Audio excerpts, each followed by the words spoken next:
All right, so handling objections, guys. Every excuse basically has an answer. Okay, here's the thing about objections. Every one of them is a gift because when a debtor gives you an objection, instead of hanging up on you or hanging up, they're still in the conversation. Basically, they're giving you and basically an opening. Your job is to know what's behind the objection and basically address that, not argue with the surface of it. Okay, so literally, some of the objections you'll hear, is don't have the money. Okay, they love saying that they do not have the money. What it really means is I don't want to prioritize this right now. Okay, your response is I understand, and that's exactly why I'm calling. We have options that work for different situations. What are you working with right now? Even if it's a small amount today, I want to see what I can do. Okay, you're not accepting the objection as final. Okay, you're pivoting to options and asking a question. Just to keep them talking. So let's just say if they say something like, I've never heard of this debt before. What that actually means to you is that I need more information before I commit to anything. Okay, so take it for what it's for. Your response is I completely understand. Let me give you a little background here. This is regarding your account, with XYZ creditor, originally opened in, 2000, 18, and it was basically a retail debt. Does that help connect any dots there? Or, I can also send you a validation notice with the full account details if you'd like that in writing. So it's sort of one of those things where you have to learn how to just simply pivot. All right, keep them talking, keep them on the phone. As long as they're on the phone, they are a payer. Okay, you're providing information. You're not arguing. You're, also offering the validation notice, which is right there. And basically is their right. So it keeps the door open. They may even say something like, let's see, that's not my account. Okay. What it really means, guys, okay, listen up. It means either it's genuinely not theirs or they're hoping you'll just go away. Okay. So your response is, I hear you, you know. I want to make sure we have the right information. Can you verify your address and the last four of your social so that we can confirm? If there's been an error, we'll absolutely want to correct that. So you're not excusing them of lying, you're verifying. If it's genuinely not their account, you log it and move on. If they won't verify, that itself is information enough. Okay. They may even say stuff like, "Well, I already paid this." What that really means is, this may be true, or they may be stalling. Okay, so your response is okay. Do you have a reference number or a date of that payment? I want to check our records on this end to basically make sure that we're looking at the same account here.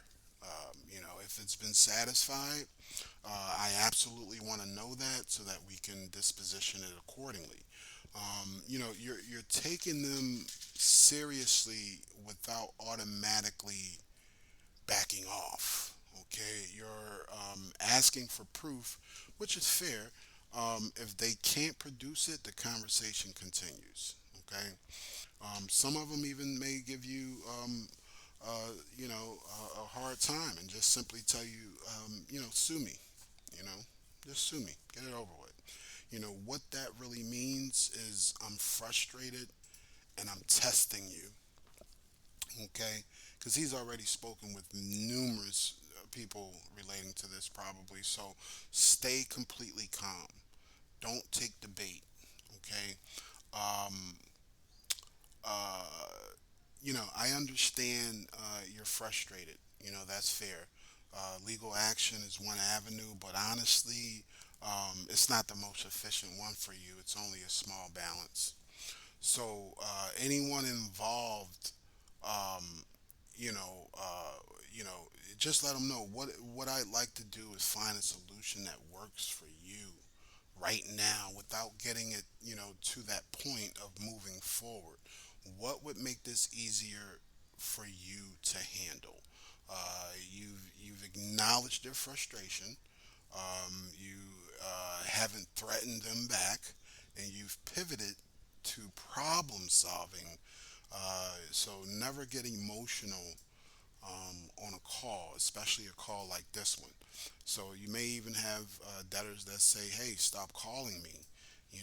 Don't call me anymore." This one's it requires special care. Okay, because let's remember, we're governed as well. So if they say this verbally, basically you can note it and continue the call.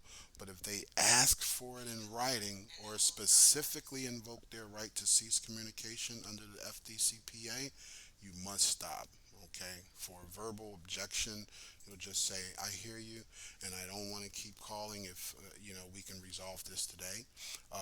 That's why I'm reaching out. Is there any way that we can take care of this so neither of us has to worry about it again?"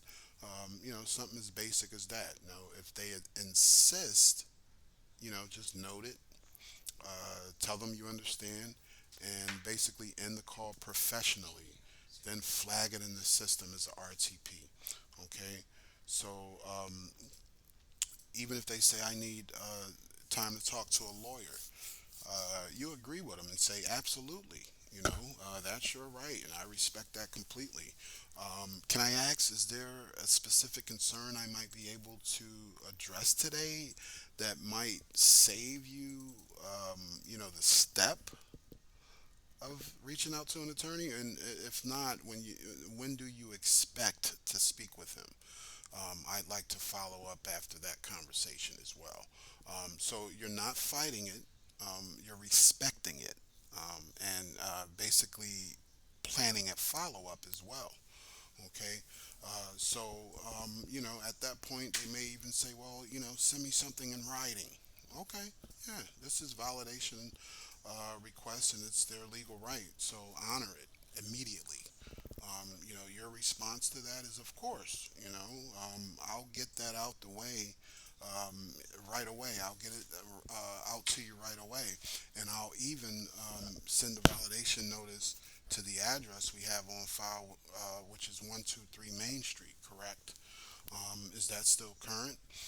So, you just want to, play it like that. And once you've had a chance to review it, sir, what I'll do is follow up to answer any questions. Okay.